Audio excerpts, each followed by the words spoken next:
Well, hi, everybody. All 2, 4, 6, 8 of us. That's great. 10 of us. There's probably more out there. I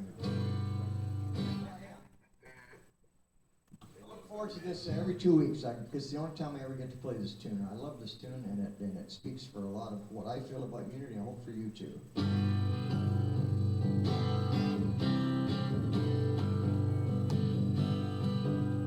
Sunday morning, and here we are, coming together from near and far. We're unity, home for you and for me. I've got family waiting for me every Sunday. I'm glad to see we're unity, home for you and for me. I'm so happy it's Sunday. It's our very own Unity Day. We're here where we belong with all of our family. We're unity, home for you and for me. The sun is shining and I am too. I feel so happy, how about you? We're unity, home for you and for me.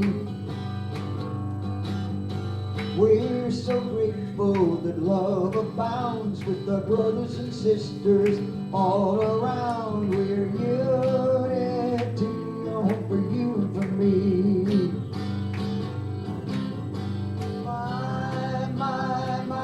We're so happy it's Sunday. It's our very own Unity Day. We're here where we belong with all of our family. We're unity, a home for you and for me. We're unity, a home for you and for me.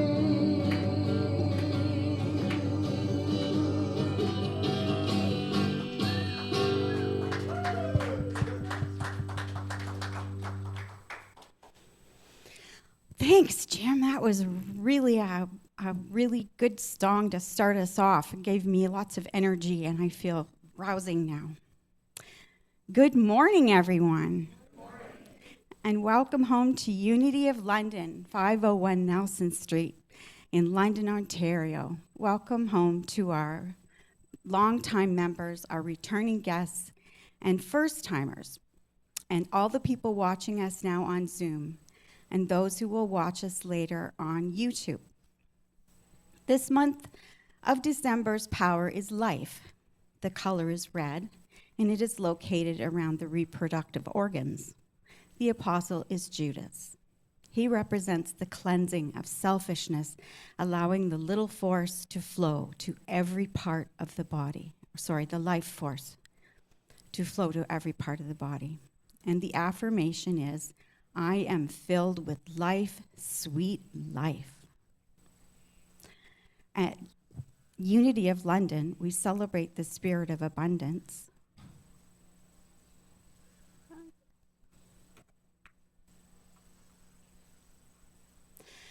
We celebrate the spirit of abundance, life, and love in our community. As we grow together, we learn the joys of giving as well as receiving from each other. And the 5 principles. God is good and active in everything, everywhere. I am naturally good because God's divinity is within me and in everyone. I create my experiences by what I choose to think and what I feel and believe. Through affirmative prayer and meditation, I connect with God and bring out the good in my life. I do my best by living the truth I know. I make a difference. And how do we make a difference? When I practice being the change, smiling at or greeting others I meet, volunteering my time to help out, I'm inspiring people to make a positive change in the world. Be the change. And we coexist by providing fellowship and education for spiritual seekers of all walks of life. We provide book studies, online prayer Monday to Friday and Tuesday evenings, as well as online courses and spirit groups. And next we have another song by Jim. Well, this time of year, New Year's, I don't know about you folks, but for me, it's a time to look back at the year and how did we do, and look ahead to next year and what do we hope to do next year. And one of the things that's happened to me this past year, I had a couple of challenges at home, as you folks know, but it's also brought me a lot closer to a lot of people, and to me, that's a real blessing. And Carl and I have talked about that, what a blessing it is. So this is a tune that was written by Andrew Gold. I've fiddled with it a little bit for us here at Unity, but I just want to. There's not many of us here, but I want to send this out to all my friends here today.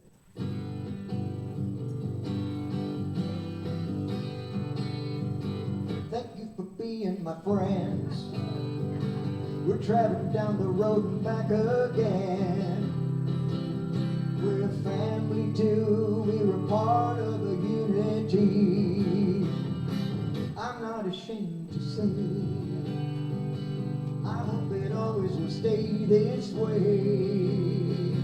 Where I once was lost, now I know for sure I'm found.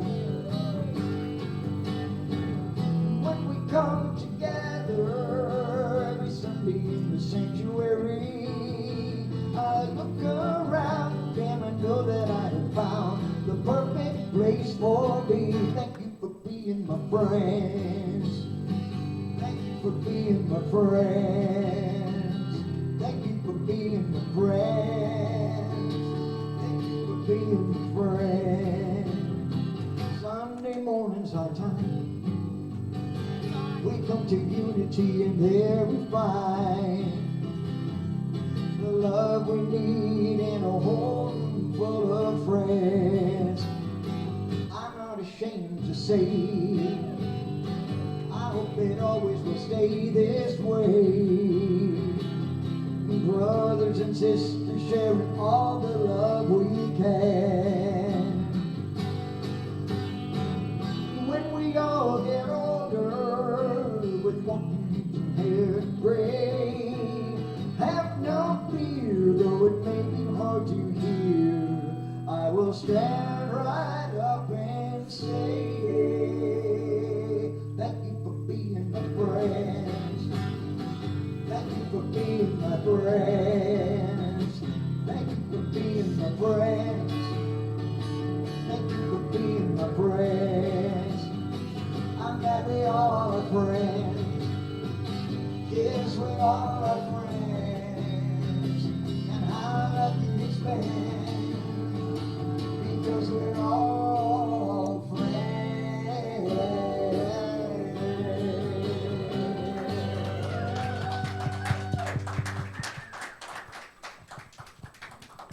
Thanks, Jim. What a wonderful song. Unity was formed on prayer. Silent Unity started over 130 years ago by our co-founder, Myrtle Fillmore, who used to reply to prayer requests by handwritten letters, later by a team of typists, and now we can call 1-800-NOW-PRAY and receive one-on-one prayer 24/7, 365 days a year. And here at 501 Nelson Street, we have a prayer box at the front of the sanctuary where you can put the first name of the person you wish to pray for on a slip of paper and put it in the prayer box. The prayer requests are prayed over by our prayer chaplains, and then they are sent on to Silent Unity for 30 days of prayer. Today after the service, you can pray with Dawn, one of our prayer chaplains. She will be in the fellowship room and will be wearing a prayer stole. She'll be happy to pray with you. Our online prayer chaplain, Wilda, will also be available to pray with anyone online who wishes prayer after service. Just put a request in your chat and we'll arrange a private room to pray with you, with Wilda.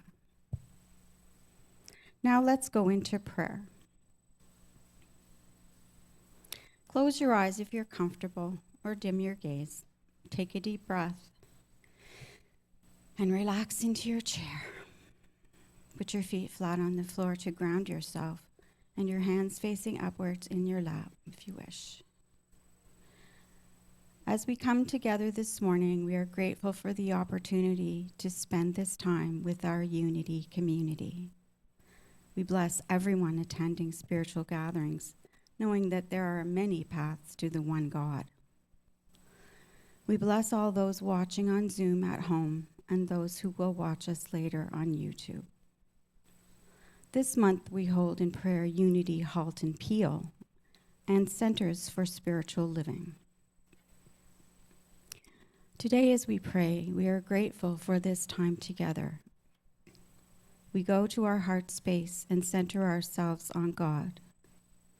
We take a deep breath and whisper the names of people in our lives who need prayer.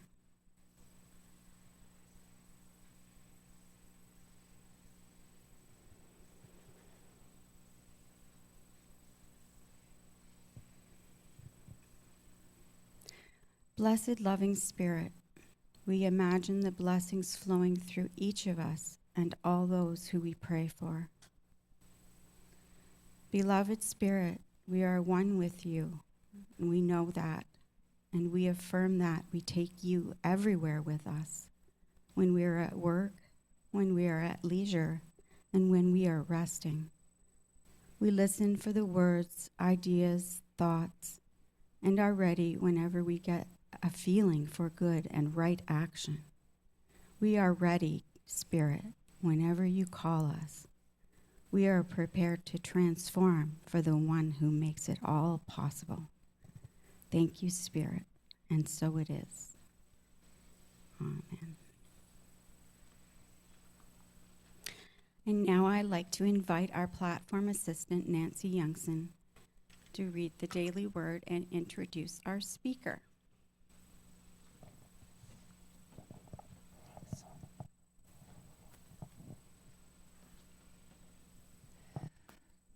Well, having celebrated Christmas, most of us, everyone, with our family and friends, we're quite aware of today's theme, blessings. Blessings come into my life in the most unexpected ways. I am blessed to live each day in the presence of God. As I turn within and quiet my thoughts, I open to God within.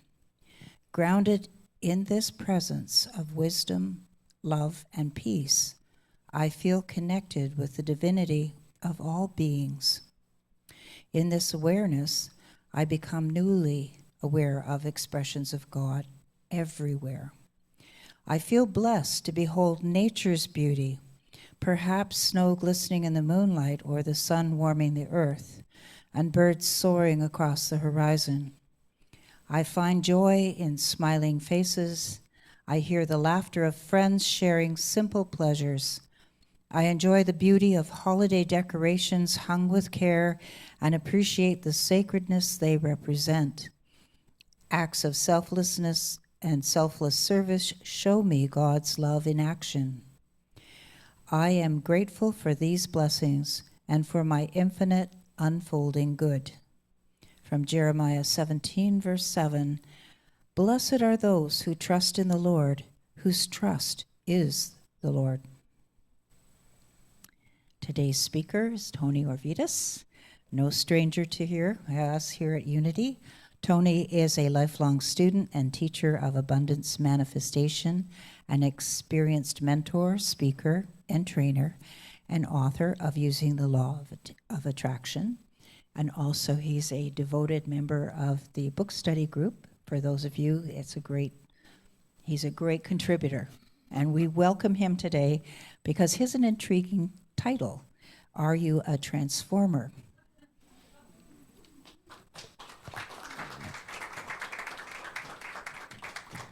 Thank you, Nancy. And good morning, Unity of London. Not a lot of you out there this morning, but those of you that are here, special people.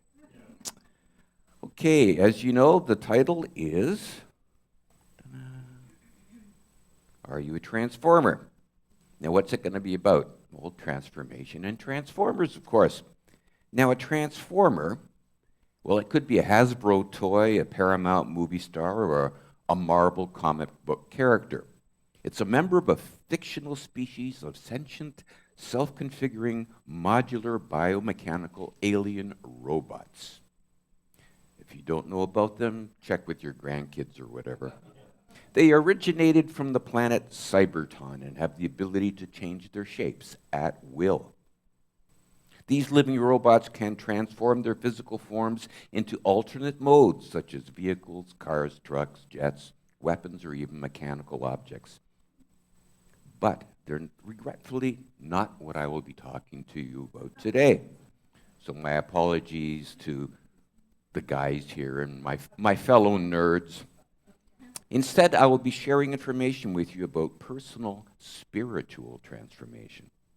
You see, our Unity vision is a world powerfully transformed through the growing movement of shared spiritual awakening. Our Unity mission is to transform lives, and that includes our own as well. Now, spiritual transformation is a deep, lasting shift in how people such as you and I experience identity, reality, meaning, and not just a change in beliefs or behaviors or moods, but a reorientation of who we see ourselves to be and how we perceive and live our lives. Spiritual transformation is the process by which a person's center of identity shifts from the separate reactive self to a deeper meaning, to a sense of presence, awareness, connection with the larger reality, resulting in enduring changes in perception, relationships, everyday actions. Now, spiritual transformation is not mere belief change. It's not self-improvement or personality polishing. It's not constant bliss or transcendence of human life. It is not escape from pain, responsibility, or complexity. Instead, spiritual transformation is waking up from living as the story of a separate self to living from a direct connection with the divine, with all that is. Here are 6 core dimensions of spiritual transformation. Identity shift. The sense of I or me moves away from roles, thoughts, and emotion to awareness, presence, and participation in a greater whole. Life is no longer experienced primarily as me against the world. It becomes the world and I are one. Perceptual transformation. Reality is perceived as more unified, alive, meaningful. Ordinary experiences may feel more special with greater depth or sacredness. Dualities such as sacred, profane, inner, outer, self, other, good, bad, begin to soften. There's less black and white and more gray. Emotional reorganization. Reactive patterns lessen. We stop reacting or responding without thinking. Emotions arise and pass without defining us. Compassion, equanimity, resilience emerge naturally rather than through ongoing effort. Relational transformation. Relationships shift from control, defense, and projection to presence, empathy, and authentic connection. Boundaries remain, of course, but they are less rigid and fear-driven. There are fewer judgments. Ethical and behavior change. Moral behavior flows from felt connection, not obligation. There are fewer shoulds, fewer musts. actions increasingly align with values like honesty, care, responsibility. And number 6, integration into daily life.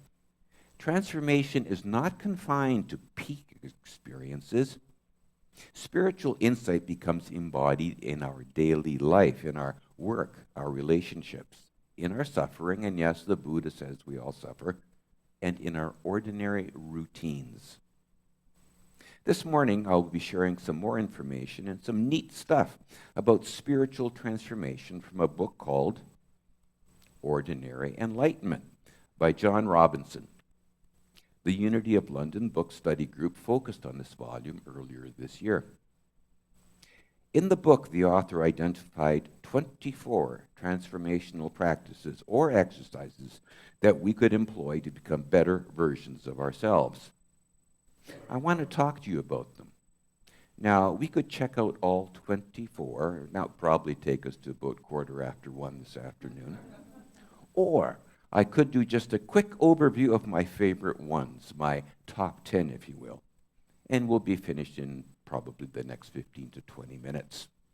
So let's take a vote. How many for all 24? Raise your hands. Oh, there's always a troublemaker. Okay, looks like we'll be done shortly after 11. Now, according to Emily Cady, and she was an American homeopathic physician and a very revered author of New Thought spiritual writings, there is a shortcut to the top of the hill. While there is a good but long roundabout road for those who need it, she said, we prefer the less laborious means of attaining the same end by seeking directly the Spirit of truth. So today, I will use the shortcut. You see, I'm basically a lazy guy. Just ask my wife. And if I can find a simple transformational practice instead of a laborious and difficult one, I'll do so. Now, you may find all of the practices that I describe as useful, or maybe only a couple, or none at all. That's fine. Remember, there are as many doorways as there are seekers. So find the one that opens for you. If a particular practice sounds or feels frustrating or confusing, just skip it. It might make sense later on. Now, just a bit of a warning, you will not be hearing about traditional disciplines such as meditation, contemplation, or prayer, because we've covered those here at Unity frequently and will continue to do so. So, here are my top 10. No need to memorize them or write them down. I'll go through them one at a time, and you can also watch this presentation again later on YouTube if there's a particular practice that sort of strikes your fancy. By the way, before we start, because the term God has a negative connotation for a number of us based on how we were raised maybe, feel free to replace that term with source, spirit, universe, presence, or the divine, or whatever other name you may choose, because it'll come up in this presentation. So here we go. Writing your spiritual autobiography. Now, whether you know it or not, your search for God has already lasted a lifetime. Let's look at that. Now, first of all, we need to gather some information. So, every family has a story, a myth, or a religious belief that explains how the world was created, why you were born, what the universe expects of you. Who or what was the God that you experienced as a child? Did you, and if you did, what caused you to lose interest or faith in God along the way? How about your current spiritual beliefs? Reflect on those questions and others to get in touch with your personal secret story. Now, as I reflected, I wrote my answers down in my journal because putting pen to paper helps me focus. Now, tell your story. Write an autobiography of your spiritual journey, just like the Dalai Lama did, noting when it started, identifying significant chapters. See if you can find the spiritual significance of your life's big events, relationships, achievements, failures. Speculate on that spiritual meaning or the lessons from earlier times of hardship, unhappiness, illness, loss? What are the recurring themes of your story? For me, it's been financial insecurity and job loss, but more about that another time. 2, finding the spiritual meaning of current problems. Faced with times of pain and hardship, we often long to find the spiritual meaning behind our suffering. So, identify some problem in your present life and your feelings about it. Write it down. See if you can identify God or goodness in the situation. Determine why this problem has been allowed into your life and what spiritual teachings of the situation are available to you. Is there something you need to give up for the problem to change? What's the most spiritual thing you can do in the situation? I find it best to step back and try to be as objective as I can when I ask myself those questions. Communing with the divine in nature. It's in nature that we often feel God's presence most readily.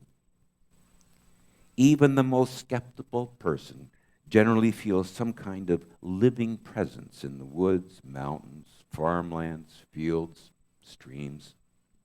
Step outside into the natural world. Open wide your awareness and sense the energy that radiates through everything around you. Talk to the animals, birds, trees, river, wind, sky, and sense them becoming aware of your presence. Imagine how they might respond to you. Yeah, I know, kind of sounds a little weird, doesn't it? Consider going on a vision quest. It's an ancient indigenous ritual typically performed during adolescence in order to clarify the spiritual purpose and meaning of life. Fast, meditate, write in your journal, record dreams, perform rituals, pray out loud, do a solitary motorcycle ride, stay up all night, endure whatever happens without expectation. Appreciating your dreams. Now, dreams are a remarkably rich source of religious and transformative symbols, though most people ignore or discredit their nightly visions entirely. Maybe you do.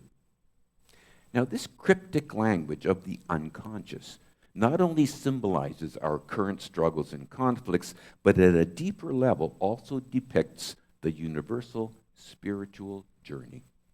Some dreams have obvious spiritual content, while many more contain hidden spiritual messages.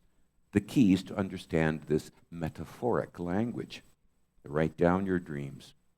I keep by my bed a little notebook and a pen with a built-in light to record my dreams, especially if I find them quite unusual. Study the language of dreams.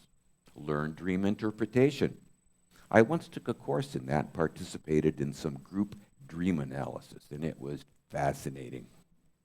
Look for religious symbolism. Ask for guidance from your dreams. Try working on lucid dreaming. Dreams mirror or reveal the psychic nature of reality. Now, according to the author of our book, reality is simply a more fluid version of the dream experience. Neat, eh? Trying sacred writing. Mystics and seekers have turned to sacred writing for centuries to open the flow of divine inspiration and knowledge. Rumi, the famous Sufi poet, spontaneously recorded thousands of verses of poetry from his ongoing experience of mystical consciousness. This skill is not reserved for saints or professional mystics, since it's available to anyone who feels moved to write ecstatically, and that includes you. Little or no poetic skill is required or necessary to edit your writing, for the purpose is revelation, not publication. Now, I write in my journal pretty well every morning, but not too much of that writing could be considered sacred writing. I do not always experience the divine, the presence, and the words do not always arise naturally, but I persevere. Stilling your mind and relaxing. Thinking is the most common way we manage to avoid connection with Source. Thinking creates the endless stories we tell about our lives and ourselves, stories meant to explain situations, justify actions, create fantasies, alter our moods, establish goals, change things. Obsessive thinking starts the engine of compulsive doing, generating that driven, pressured, consciousness-crushing pace of modern life. So, still your mind. Get into the world of pure consciousness without thought, memory, or story. In this time of incredible social, political, economic stress and turbulence, there are a wide range of relaxation techniques available to us. I've tried a variety of them. In deep relaxation, ego and body boundaries disappear. Mental divisions cease, and what emerges is indeed the experience of unity with the whole living cosmos. Relax. Allow your personal boundaries to expand beyond your body, beyond your bodily form, out into the universe, and even beyond.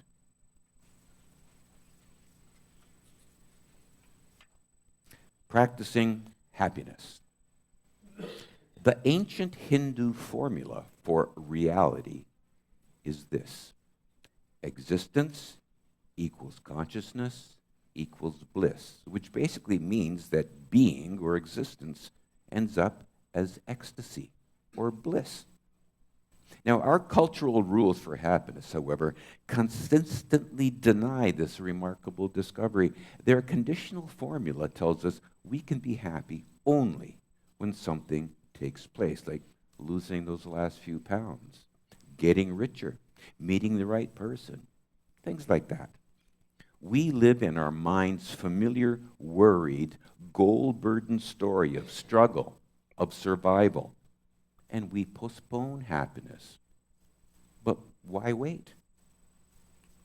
Practice being happy now, for no reason.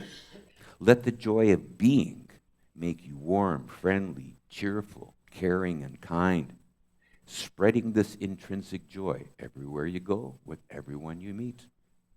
Realize the countless reasons you already have to be happy. Write them down in your gratitude journal.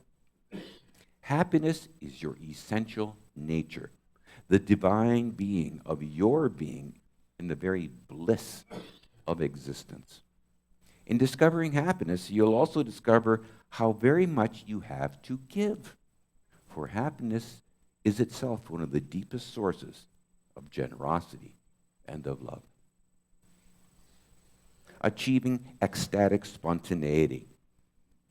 Ecstasy, the joyous experience of presence in being, can move through you in endless ways: singing, dancing, running, making music, creating. The key is to let joy inspire and carry you into the zone of spontaneous, egoless action. For example, dancing in your living room at night when there's no one around and letting the music you love animate your movements. AC/DC does it for me. Just keep your blinds down. Now, ecstatic spontaneity is even more wonderful when practiced with others. It's collective energy.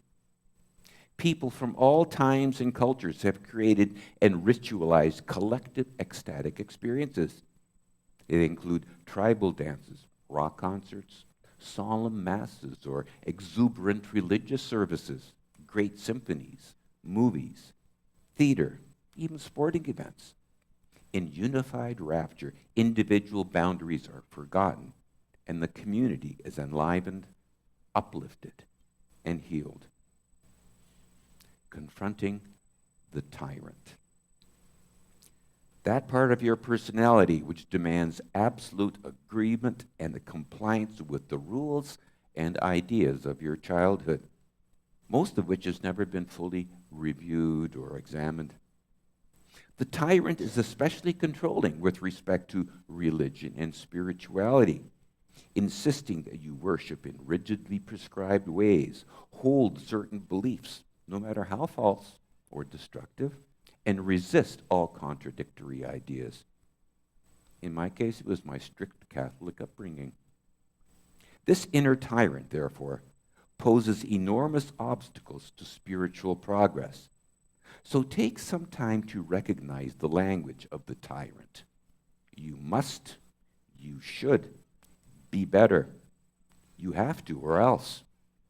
Understand the original purpose of the tyrant.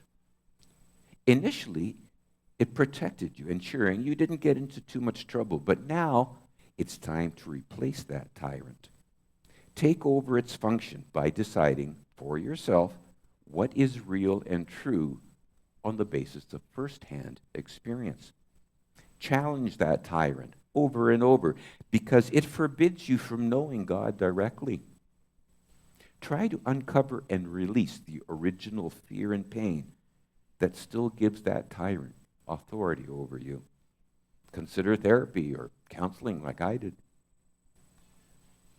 Working with resistance to change, the last one. Now, this idea of a separate self, which we know is false, can quickly and automatically re-exert its hold on us, even though we attempt to transform, to feel, and to dissolve into collective presence. Doubt will creep in the moment you're faced with disbelief or ridicule from others. Enlightenment for most of us is gladly traded for the apparent security, predictability, and identity associated with conventional, individualized existence. Dealing with resistance, therefore, is one of the most important spiritual practices of all. Don't try to change things too quickly. Realize that healthy change evolves slowly, naturally, and safely. Keep testing what you've learned against direct experience. Believe nothing that you don't experience firsthand. Use good judgment. Take small steps to see how each one feels. Remain skeptical. Experience the sacred one moment at a time. Then, share your growth with spiritually minded friends who can provide you with support and community. Like Jim said earlier, with a group like those of us here at Unity today. So there you go. Hope you liked my top 10 transformational practices, or some of them anyway. And feel free to check out the others by buying, borrowing, or maybe even stealing the book that I referenced. And now, let's go into meditation. The guided portion, well, it's based on a reading from Empowering Prayers for Everyday Life, a Unity booklet. Sit back, relax, get comfortable. Close your eyes. Focus on your breath. Take a deep breath into your diaphragm, and then exhale slowly. Acknowledge any distracting thoughts and emotions as they arise, then let them go and return to connecting with your breath. Sit quietly. Let my words be yours. I behold the Christ Spirit in all others, no matter how challenging the circumstances. Everything and everyone is my teacher, and I willingly open myself to the divine lessons I'm learning. If I'm upset or disturbed, I pray, God, help me see this differently. I patiently await divine guidance on what to say and do. I trust the still, small voice within to guide me in right ways, to express myself honestly and lovingly, and to listen with an open heart. All is made clear, and my relationships come into perfect order and alignment. I am a spiritual being ever unfolding in the light, love, and wisdom of Source. The divine Spirit guides me to always take the high road that leads me to true understanding and fulfillment. I cultivate forgiveness and release any blame or resentment. I forgive myself for my perceived shortcomings. Peace and harmony are mine as I now take a few moments to transform myself, to let go, and to let the universe fill my heart with love and compassion for all.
I gradually come back to my world of earthly delights, secure in the knowledge that all is as it should be, as I co-created it through my transformational practices.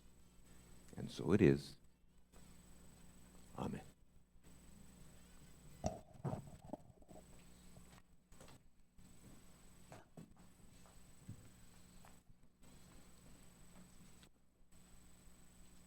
Thank you so much, Tony. That was a great talk. And I want to say that I'm really happy to know that I've going through those top 10 lists, that I'm doing a lot of them already. And thank you so much for the reminder. I will practice the ones I haven't done yet. So thank you so much. And we have one more fabulous song by Jim. Thanks, Jim.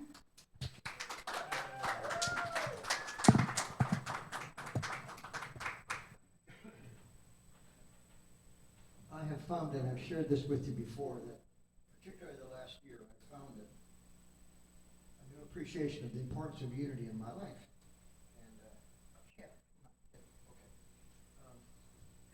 And coming to unity, coming to church every week for me has become an important foundation in my life.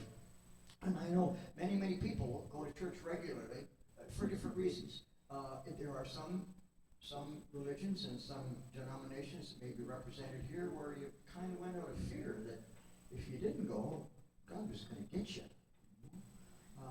There were others where there were community pressures. If you didn't go to church with your community, you were kind of an outcast. There's lots and lots of reasons why people go to church, but for me, to come to unity, it's about the feeling of love that pervades this group and this place, and it's very profound. I hope it's profound for you, but it's very profound for me. Every time I walk through that door on Sunday morning, I'm greeted with smiling faces and love. Not non-judgmental, just, oh, we're so happy to see you, we're glad you're here, and I feel the same way about being here. So, this is a tune. I didn't write this song. This was written by a fellow named Eddie Watkins.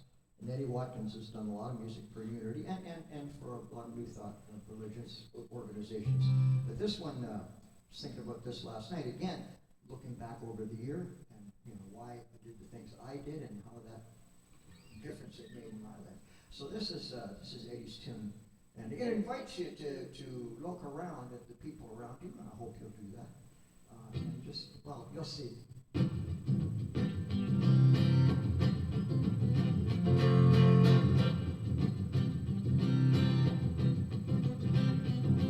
Take a look at the person next to you. Say, God loves you and I love you too. Now Feel the love in the sanctuary. Lift your voice and repeat after me. We come together, we come together, we come together, we come together, we come together, we come together. In the name of love, we come together, come together, we come together. In the name of love.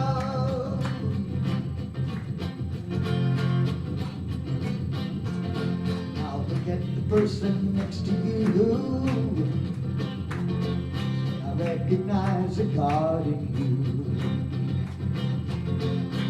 Feel the love in the sanctuary. Now lift your voice and repeat after me. We come together.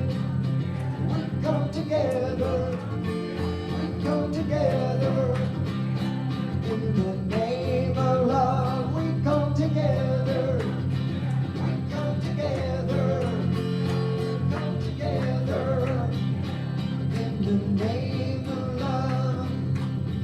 From every walk of life, every creed and color, we should always be alive, honoring the God in each other. The person next to you, say namaste, I bow to you. I'm feeling love in the sanctuary. Lift your voice and repeat after me. We come together. We come together. We come together. In the name of love, we come together. We come together. We come together. In the name of love.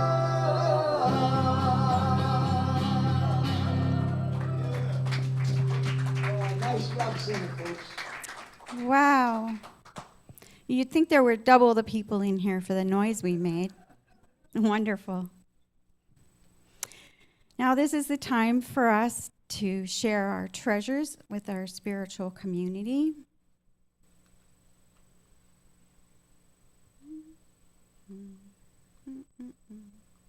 Come on. There we go. As the blue bag goes around, please hold your hand over the bag and bless it before you pass it on. We affirm prosperity and abundance for Unity of London and all spiritual communities in all forms and in all realms, body, mind, and spirit.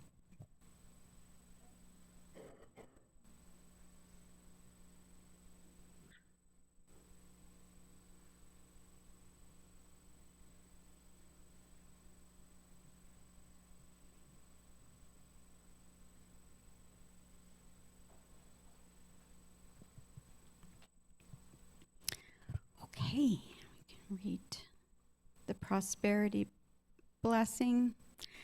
Divine love flowing through me blesses and multiplies all that I have, all that I give, and all that I receive. Thank you, Renee and Scott. And the announcements. So we have prayer and meditation every morning, Monday to Friday, and Tuesday evenings at 8 p.m. Continues. Sacred Circle today at 12. We know that. Pizza and Principles class is coming up January 18th from 12 to 2, facilitated by Pauline. And to learn about Unity for anyone who's new and would like to find out. It's also a requirement for membership. All are welcome, but this is a required course for new members, yes. And next we have a dinner and music. Again, we're going to do dinner from 6 to 7, music at 7:30. That'll be January 28th. It's a Wednesday night, and this theme is Mexican theme in music and food. So we'll look forward to that in our cold January month. And let's say our prayer for protection together. The light of God surrounds me. I am the light. The love of God enfolds me. I am the love. The power of God protects me. I am the power. The presence of God watches over me. I am the presence. Wherever I am, God is, and all is well. Yay, God. And let's all get in a circle and sing our peace song.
Okay, if there's anybody who would like to leave early to go to the fellowship room, you're welcome to do so.